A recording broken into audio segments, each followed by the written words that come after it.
और आज मैं आपसे बात करना चाहता हूं कि परमेश्वर पे भरोसा रखें, वो आपकी सहायता करेंगे। हो सकता है आप ऐसे समय में हो जब आपको सहायता की आवश्यकता हो और आप अपनी सहायता के लिए इधर उधर ताक रहे हो, लोगों की ओर ताक रहे हो।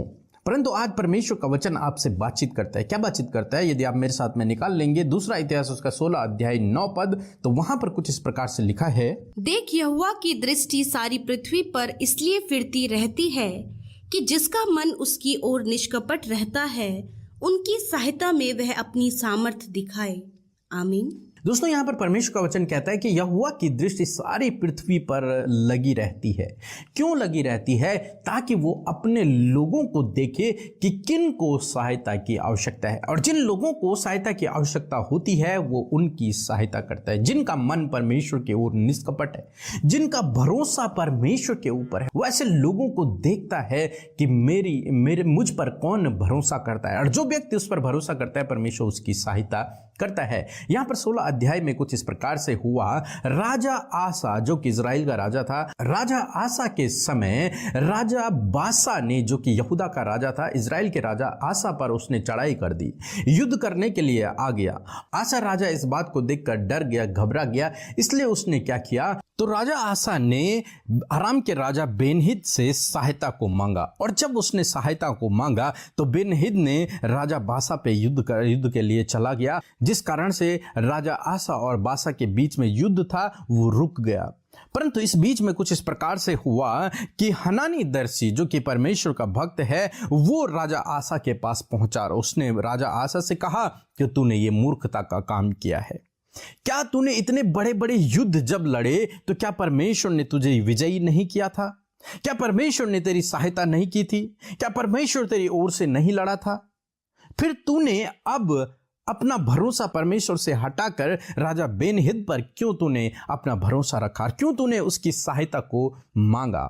इस बात से परमेश्वर नाराज हैं, इसलिए अब तू जीवन भर युद्ध में फंसा रहेगा, लड़ाइयों में फंसा रहेगा। मतलब तेरे जीवन में अब आराम नहीं रहेगा, तो लड़ाइयों में फंसा रहेगा। उसने मूर्खता का काम क्या किया कि उसने अपनी सहायता के लिए लोगों की ओर देखा।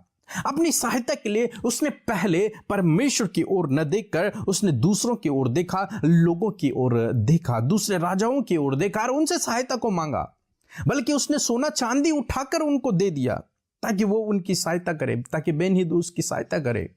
और ये परमेश्वर की दृष्टि में गलत ठहरा, मूर्खता का काम ठहरा। दोस्तों, तब परमेश्वर का वचन कहता है कि यहोवा की दृष्टि पृथ्वी पर लगी रहती है ताकि वो उनकी सहायता में अपनी सामर्थ को दिखाए, अपने लोगों की सहायता के लिए अपनी सामर्थ को दिखाए। दोस्तों, आज मैं आपसे कहूंगा, हो सकता है आपको सहायता की आवश्यकता हो सकता है बहुत अधिक नीड में है, तो मैं आपसे कहूंगा सबसे पहले आप परमेश्वर से सहायता को मांगें। सबसे पहले आप परमेश्वर की करीबी में जाएं, उससे प्रार्थना करें। वो आपके लिए मार्ग निकालेगा, वो आपके लिए प्रबंध करेगा, वो आपके लिए उपाय करेगा।